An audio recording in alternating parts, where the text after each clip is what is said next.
మీరు ఎప్పుడైనా ఏసీలోంచి ఐస్ గడ్డలు పడడం చూసారా? మా అమ్మ వాళ్ళు ఏసీ కొని 1 ఇయర్ అవుతుంది. ఏసీకి ఎక్స్ట్రా వారంటీ కార్డ్ తీసుకున్నారంట. సో సర్వీస్ చేయడానికి రమ్మని పిలిస్తే కంపెనీ నుంచి ఒక 3 టెక్నీషియన్స్ వచ్చి వాటర్ సర్వీస్ చేసి వెళ్ళిపోయారంట. సర్వీస్ చేసిన నెక్స్ట్ డే నుంచి ఏసీలో ఐస్ బ్లాక్ అయిపోయి కూలర్ లో నుంచి వాటర్ చిమ్మినట్టు ఏసీ కూడా వాటర్ ని అలాగే ఐస్ క్యూబ్స్ ని కూడా చిమ్ముతుంది. ఫస్ట్ టైం నేను ఐస్ బ్లాక్ అయిపోవడం చూస్తున్నాను ఏసీలో. ఏసీలో నుంచి వాటర్ తో పాటు ఐస్ కూడా రావడంతో మాకు భయం వేసి కంపెనీకి కాల్ చేసాము.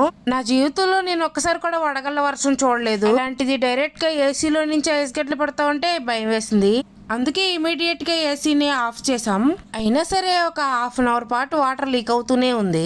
ఎల్జీ కంపెనీ వాళ్ళకి ప్రాబ్లం చెప్పి కాల్ బుక్ చేసుకుంటే 3 డేస్ తర్వాత వచ్చి చెక్ చేస్తున్నారు. ఫస్ట్ అయితే గ్యాస్ చెక్ చేశారు. గ్యాస్ అంతా నో ప్రాబ్లం, ఫుల్ ఉందని చెప్పారు. లోపల ఏసీ దగ్గర ఎర్రర్ కూడా ఏమైనా వస్తుందేమో అని చెక్ చేసుకుంటున్నారు. ఏసీని 16 లో పెట్టి 3 అవర్స్ నుంచి రన్ చేసిన రూమ్ టెంపరేచర్ మాత్రం అట్లానే ఉంది, కూల్ అవ్వలేదు అస్సలు. సో వాళ్ళు కంప్లైంట్ ఏంటని చెక్ చేసి చూడగా గ్యాస్ వెళ్లే పైప్స్ బెండ్ అయిపోయి గ్యాస్ ఫ్రీగా మూవ్ అవ్వట్లేదంట. అందుకే ఐస్ బ్లాక్ అవుతుందని చెప్పారు. వచ్చిన టెక్నీషియన్స్ పైప్ లైన్ సెట్ చేసి వెళ్ళరంట, వేరే టెక్నీషియన్ తెచ్చుకోమన్నారు. వారంటీ ఉండి కూడా చేయకుండా వెళ్ళిపోయారు. పైగా వేరే టెక్నీషియన్ తీసుకొచ్చుకోవాలంట.